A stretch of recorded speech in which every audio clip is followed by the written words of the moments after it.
Fala, louco, louquinho, mais uma vez na área. Fazer o nosso pré-jogo aqui, eu vou tecer as minhas opiniões e vou fazer uma análise, já começar com a análise do jogo passado. Porque o jogo passado explica o futuro. E a gente tem que prestar atenção nele, principalmente nos pontos ruins, para que eles não aconteçam mais. É lógico, dá aquela força, dá aquela moral para Louquinho. Custa nada, gente. Se inscreve aí, dá essa força para o Rubro Negro. Se inscreve aí até você que não é rubro-negro, porque nossas análises aqui são muito boas, hein? Você vai ver só o que eu vou falar do jogo passado e você vai entender. Eu vou falar de uma forma que você vai entender, tá? Então, se inscreve aí, deixa logo o like em confiança, que se você deixar para o final, você vai esquecer e não vai dar essa força que é grátis, que é, né? Você pode... sem te onerar em nada. Aliás, aqui você sempre ajuda sem te onerar. Só se você quiser se tornar membro, você gosta de importação, você quer se tornar membro, aí você se torna membro e acompanha nossa live semanal falando de importação e de vida.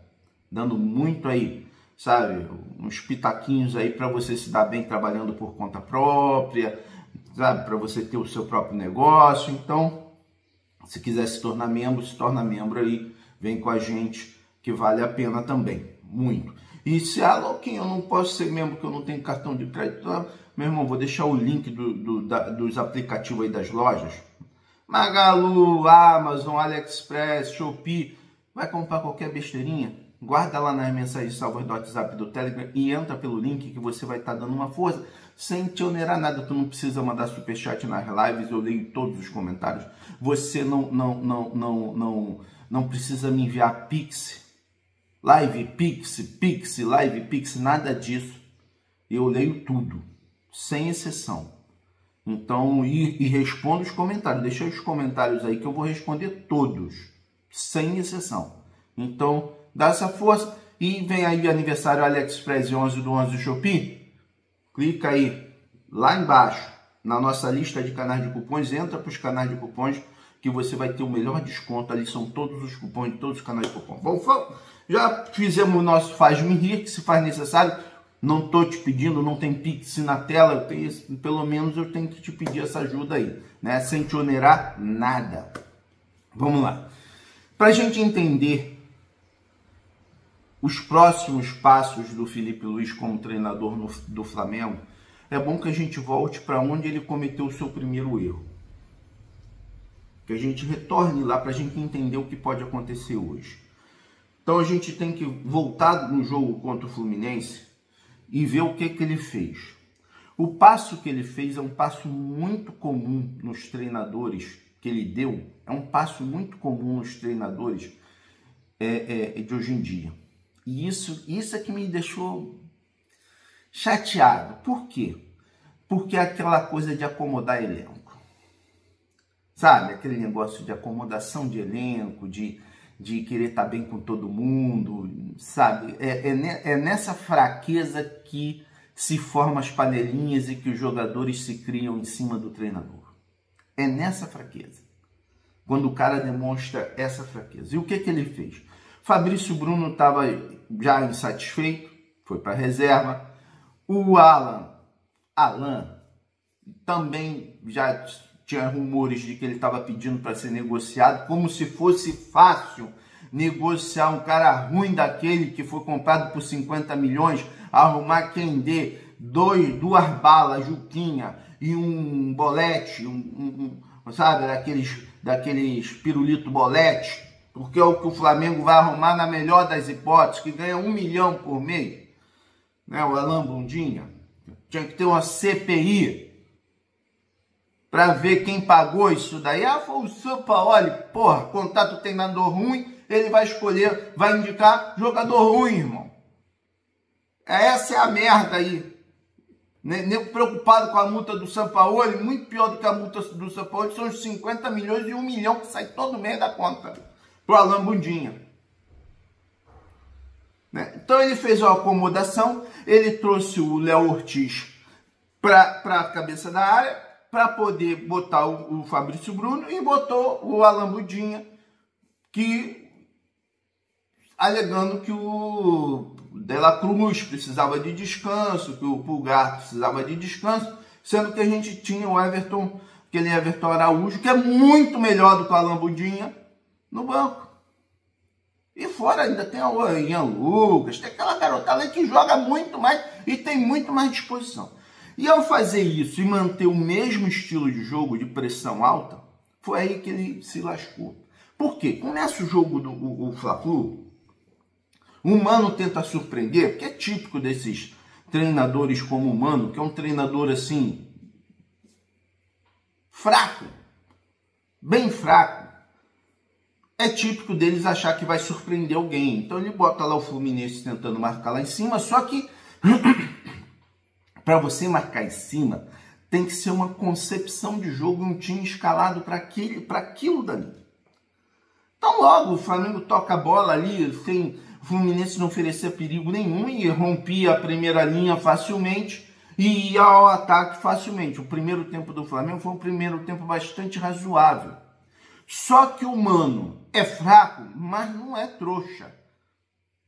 O fato de ser fraco não quer dizer que o cara não tem o mínimo de cognição, de olhar o jogo e ver o que está acontecendo dentro de campo. O Flamengo ia ao ataque, mas quando perdia a bola não tinha pressão pós-perda, porque é impossível você fazer pressão pós-perda com um zagueiro que é bem mais lento do que um cabeça de área convencional e um cabeça de área convencional que não tem velocidade e não tem pressão na marcação. Então não tinha pressão pós-perda. Você pode ver que era aquela mesma situação do Tite, de que quando o time adversário roubava a bola, mal tinha um próximo para chegar.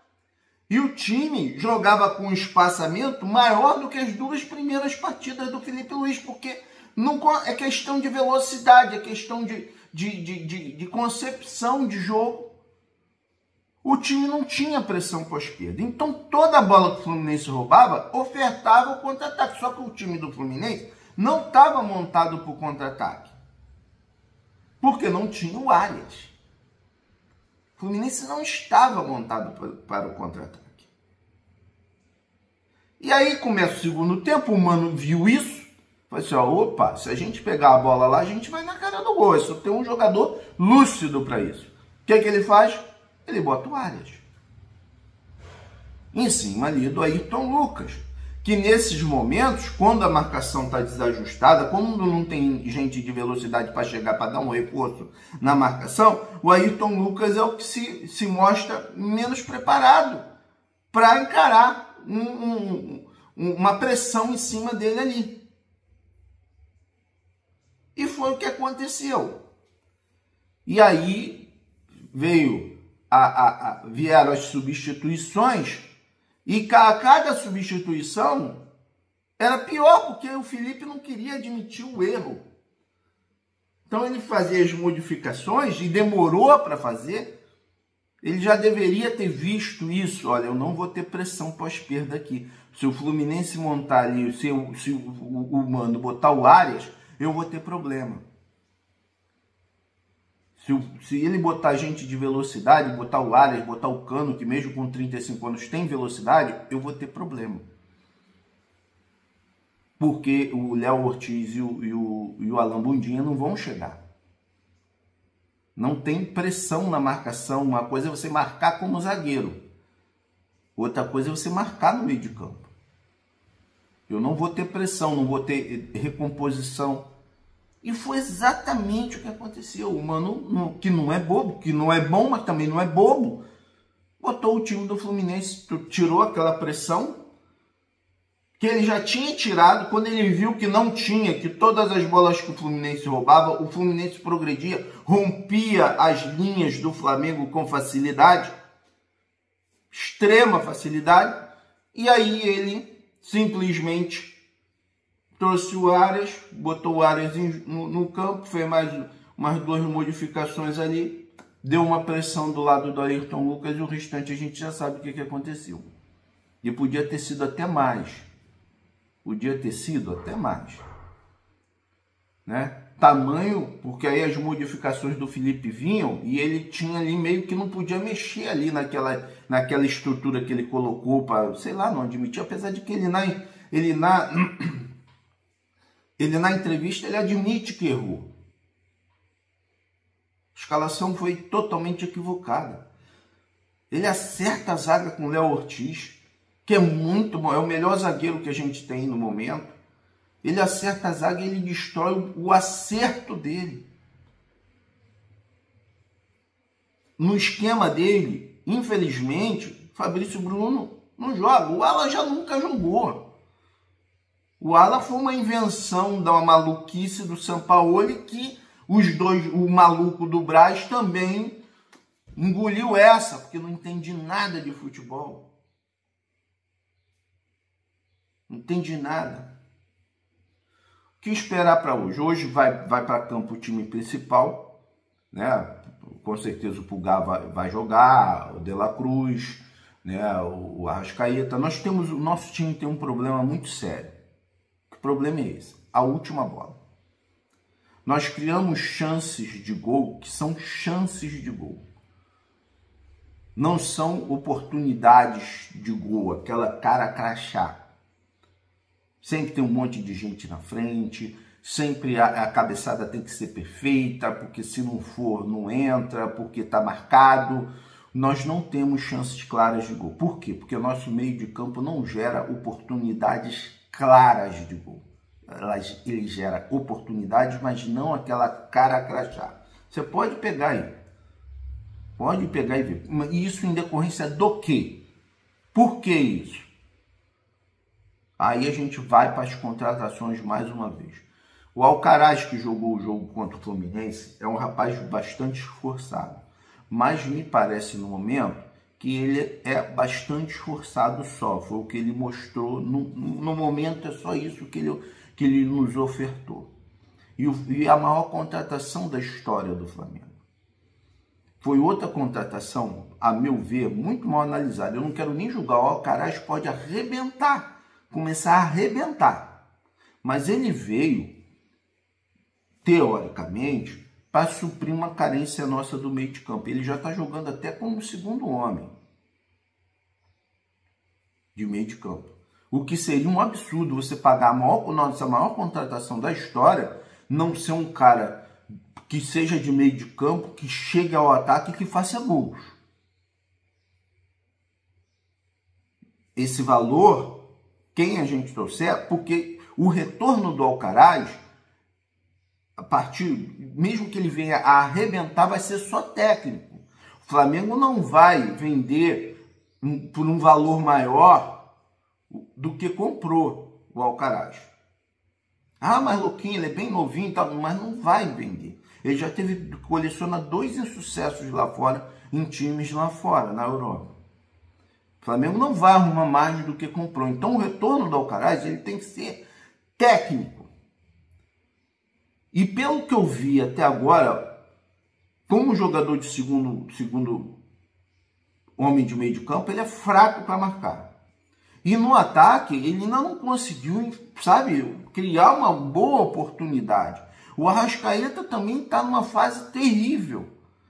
Então, o nosso ataque vai sofrer muito sempre. Você pega aí as bolas do Bruno Henrique, as bolas que são ofertadas para o Gabigol, são bolas difíceis de serem feitas. Eventualmente eles podem fazer? Podem, mas não são chances claras de gol. Cara crachá. Ela sabe, cara crachá, não pode perder, debaixo do pau. Não são. São chances com um monte de gente na frente, com a bola dividida, o zagueiro junto, marcando junto. Tem um lance do Bruno Henrique contra o Fluminense, que ele pega e dá bate até fraco, mas aonde a bola passou, se você observar o lance, era onde podia passar. Então ela, independente de ser fraca, forte, era só para chegar ao gol, ela só podia ir por ali. Porque o resto, o Fluminense, quando era atacado, ele metia 6, 7 dentro da área. Ficava completamente congestionado. E não tinha aquele jogador para desmontar isso daí. Tinha um cinturão na área e não tinha aquele jogador para dar aquele passe para... Faz e me abraça. O Flamengo não tem... O meio de campo não oferta para os jogadores de ataque o faz e me abraça. Não tem. Você vê, nesses 2 jogos anteriores ao do Fluminense, a bola que chegou, faz e me abraça pro Gabigol, que foi aquela que ele fez aquele gol que foi impedido, ele fez o gol. Ele fez o gol. Então o meio de campo não está conseguindo. Aí você vai ver essa contratação. Olha o cara, é a maior contratação da história do Flamengo, bicho. Esse é o tipo de contratação que o cara bota a camisa no primeiro jogo, entra em campo, faz 2 gols. E ele entra em campo no primeiro jogo e dá uma porrada lá no cara e sai expulso. Tá entendendo? Você não pode abrir mão de que uma contratação, da maior contratação da história do Flamengo, o resultado que se espera é esse. Aí você vai para outra contratação ano passado, De La Cruz. O De La Cruz, antes de ser contratado, o Flamengo namorou aí quase que 1 ano, ou mais. E se você pegasse assim, todas as notícias que vi, olha, fisicamente ele é de vidro. Ele é de vidro. E ele não consegue ofertar 90 minutos de futebol de jeito nenhum. E conforme a temporada vai avançando, está piorando. Está piorando. Ele já deve estar precisando de alguma correção em algum dos joelhos. Porque ele não consegue mais jogar. E é essas contratações custaram caríssimo. E é esse tipo de contratação que o Flamengo fez nesses últimos anos.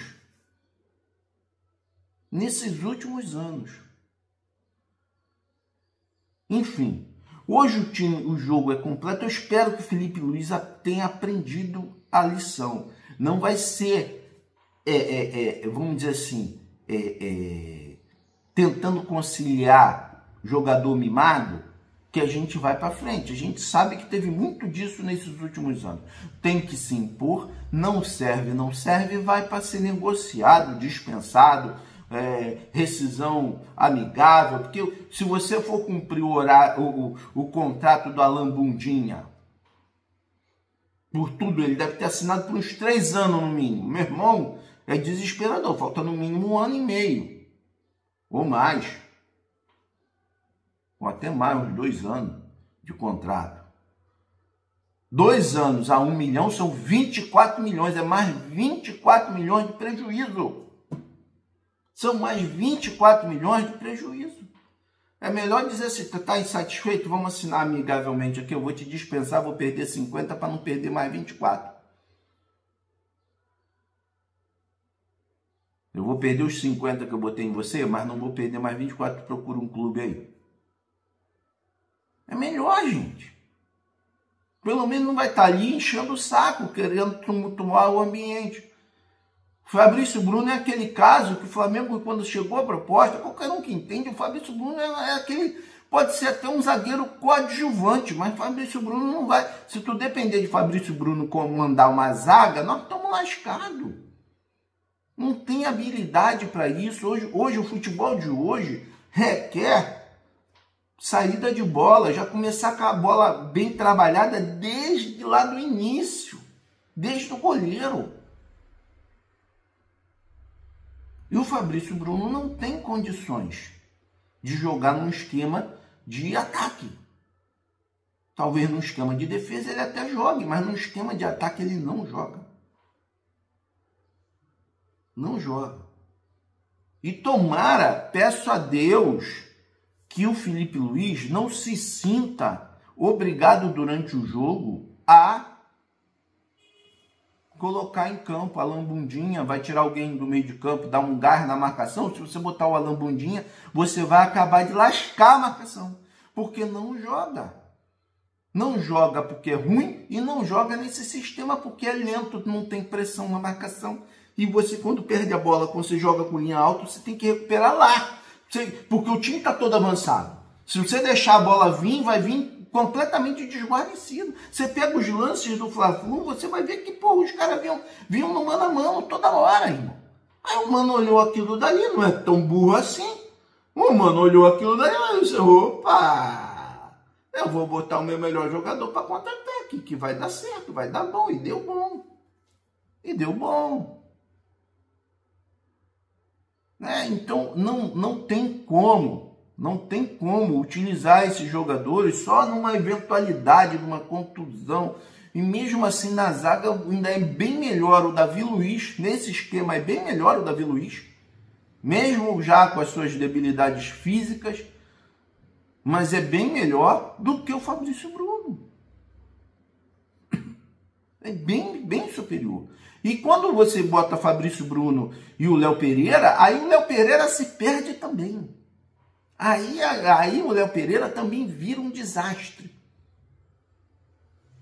Porque o Léo Pereira é um coadjuvante clássico. Ele só serve ali para estar ali auxiliando, auxiliar de xerife. Ele não é xerife, ele é auxiliar de xerife. Mas vamos ver hoje aí. Eu acho que o Felipe Luiz também tem que começar a ter um pouco de agilidade nas suas modificações. O time perde pressão no início do segundo tempo.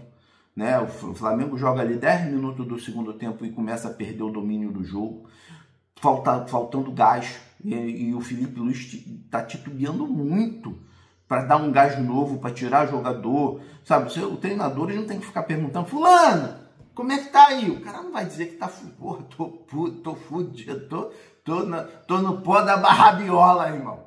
Tô no pó da rabiola. Ele vai até a hora que ele cair, cheio de cãibra, aí não tem mais jeito, ele não consegue mais levantar, nem andar direito, aí ele pede substituição. Mas enquanto ele ainda estiver ali, pelo menos trotando, ele não vai pedir substituição. Dificilmente.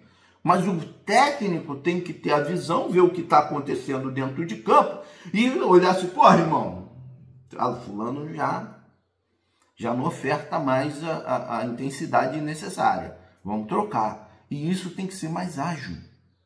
Não é 25, 30 que a gente já começou a passar um sufoco atador, que a bola vai e entra. E aí já era. E aí você já não pode mais fazer substituição para tentar dar força no meio de campo. Aí ele já faz substituição para tentar dar força ao ataque. Para não ser chamado de burro.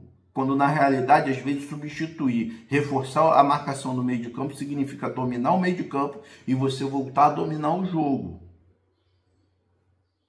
Mas os treinadores têm um medo danado de ser chamado de burro na arquibancada, porque a despedida começa com um burro na arquibancada. E aí ele vai botar atacante para justificar: não, eu botei o time, tentei jogar o time para atacar, quando na verdade ele só perdeu mais ainda no meio de campo. Então ainda está faltando. A gente tem que ver que é um treinador início promissor, mas que também pode se perder. Se não tiver a devida personalidade e entender os próprios erros que vão acontecer. Qualquer profissão é assim. Você pode ser o jovem mais promissor chegando na profissão, mas você vai cometer erros, e esses erros, a importância desses erros é aprendizado, mas também pode fazer com que você se perca. Perca a firmeza, perca sabe, aquela coisa assim, a confiança.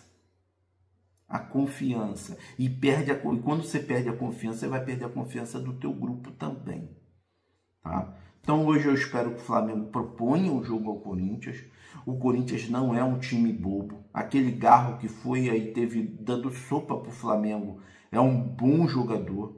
Esse sim teria sido, acho que bem mais barato, mas ele teria vindo para fazer uma frente ao Arrascaeta, ter uma alternativa ao Arrascaeta. E ele é um bom jogador, o Flamengo vai ter que marcar de perto. O melhor é você não deixar o Corinthians sair lá, dar uma pressão, calar a torcida deles, dar uma pressão neles, jogar dentro do campo deles, mas tem que jogar com inteligência. Tem que jogar com pressão pós-perda. O mais importante do que você jogar com linha alta é quando você perde a bola, você está com o time compactado para chegar 2-3. Você pega o jogo do Fluminense, não chegava, porque você tinha dois jogadores fracos de marcação no meio de campo. Então o correto era você o correto é você exercer a pressão pós-perda. Você tem que fazer isso. Se não fizer isso, se deixar os caras sair com a bola, você está desguarnecido lá atrás. É uma coisa lógica. Não precisa ser treinador de futebol, não precisa para entender isso. Ter jogado bola, tu pode ter jogado bola no carpete. Não tem problema, você vai entender o que eu estou falando. Então o Flamengo vai ter que fazer isso. Vocês veem que dois jogadores de meio de campo, como foi no Fla-Flu, o Ortiz e o Alan Buntinha, dois jogadores já comprometeram a compactação do time. O time estava espaçado. Comprometeram a compactação, comprometeram a pressão pós-perda, sabe? A busca da bola logo assim que você perde, por causa de dois jogadores. Hoje a gente deve ter o Pulgar, o De La Cruz, pelo menos no primeiro tempo, ou uns 30 minutos, 40 minutos do primeiro tempo, ele ainda oferta alguma coisa de pressão, mas ele perde. O Gerson é muito forte para ajudar na marcação. O Gerson é muito forte.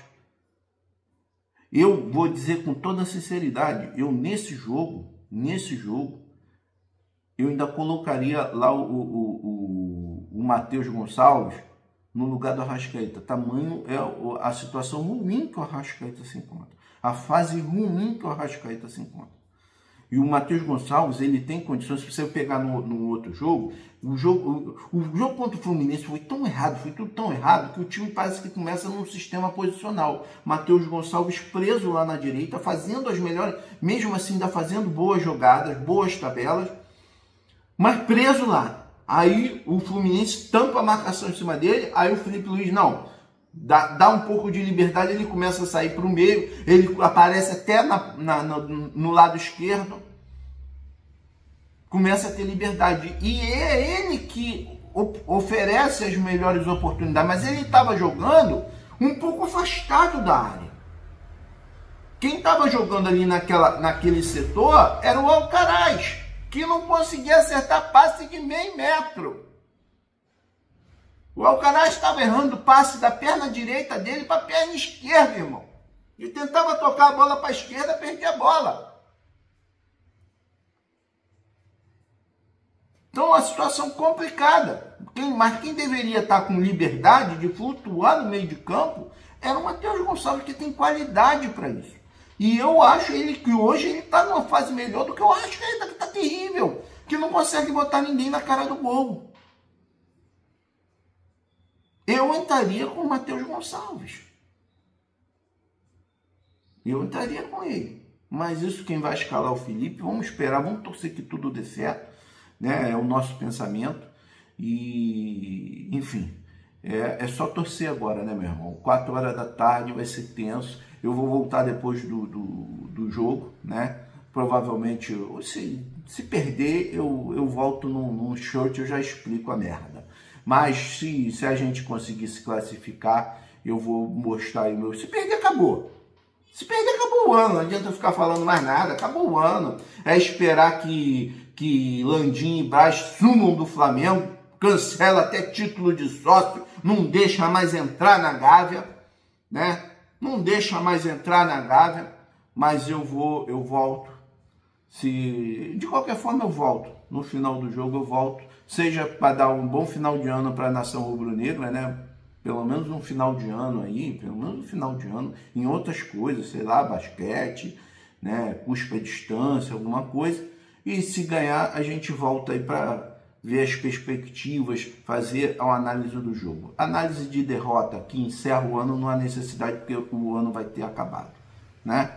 Então, não esquece aí de se inscrever, de ativar as notificações, sentar o dedo no like, deixa o teu comentário aí, tá? Diz aí o que você pensa aí para esse jogo de hoje, que eu vou responder a todos. Um abraço, fiquem com Deus e até a próxima.